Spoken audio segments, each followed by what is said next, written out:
If you've been into skydiving or tunnel flying for any amount of time, you're familiar with the fact that it's highly enjoyable, addicting, challenging, and also extremely rewarding. The one thing that it's not is cheap. Skydiving and tunnel flying are both expensive sports by their nature. So today I want to share with you a couple ways that we can cross-train and do things that are far less expensive that we can spend more time doing so that you're actually getting better at flying while you're not in the wind. Two categories. The first one, active balance. What we mean by this is some type of activity that forces you to actively focus on your balance, because it's constantly being interrupted, either because you're holding yourself on a very small platform or a moving platform, or the environment is oscillating or trying to push you around. If you live near a body of water, stand up paddleboarding. This is going to require you to be strong in the core, but relaxed in places like the knees and the ankles and the shoulders.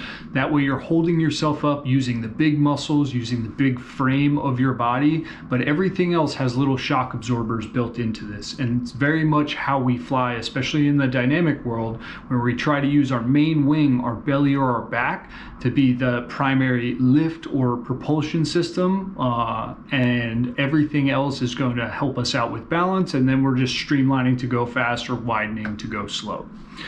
The next one is going to be balance boards. So this is nice because you can have one of these in your living room, on your back porch, in the yard. They're very inexpensive, and if you can do this 5 to 10 minutes a day, your active balance is going to greatly increase. Now, when you're in the wind and you're flying with a coach, your scope, the amount that you can absorb of the demonstration of what's going on around you, where are the walls, the net, or being on a skydive and being able to take in more of the world is going to greatly increase, because you're going to start becoming able to balance and bring your mind to other places, because that balance becomes so intuitive.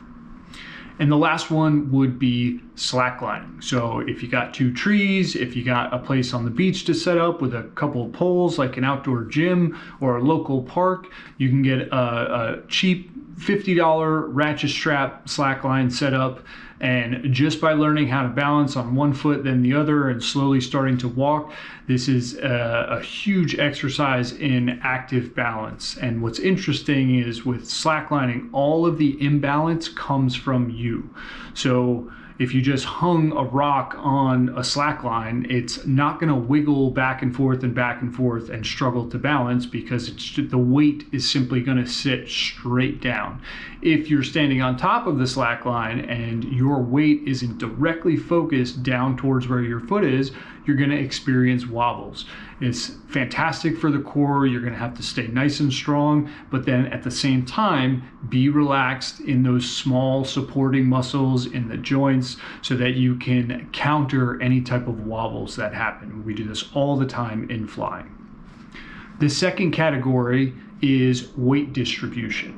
So in flying, if you've ever watched any high-level dynamic flying, you'll notice that if you see someone head down carve switching, the body for the most part remains in a very, very similar shape as far as the body parts relative to one another.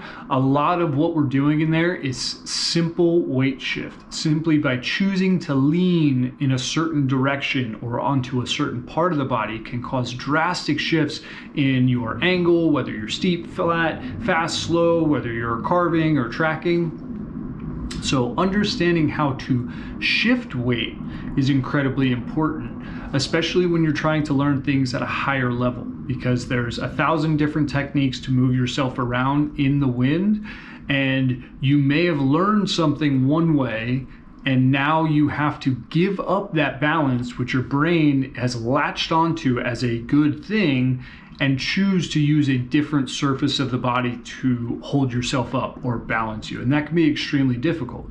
So doing things that are a little bit more low consequence, that don't happen as fast, like yoga, or rock climbing, it teaches you how to hold yourself up in a certain manner, and then if you need to redistribute that weight to a different part of the body to change the balance, whether that's to stand up on one leg, stand up on your hands, or in the rock climbing context, shift the weight to the feet to take some of the pressure off the arms, or shift the weight to the arms as you bring the next leg up. All of that is teaching you how to stay in balance and actively choose to hold yourself in a new or different way.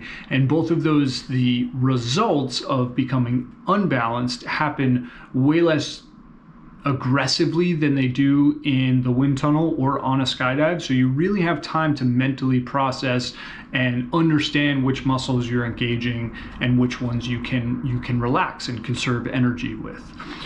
So those are 5 different ways that you can actively get better at flying while you're not in the wind tunnel, while you're not skydiving. You'll find that if you put a little bit of time into one activity in each one of these categories, the next time you go in for a training session, the whole world is going to open up. You'll be able to see more, because that balance is going to start becoming more intuitive, because you're actually working on it. You're practicing being actively balanced and understanding how to shift your weight and hold yourself in different ways. So when the coach asks you to get lift from a different part of the body and learn how to fly on your belly while relaxing the arms or the legs, whatever it may be, you're actively going to be able to attempt to actually do that. You'll find more efficient ways to fly, which will make you more relaxed, easier to move around. You'll have more power. You'll learn faster.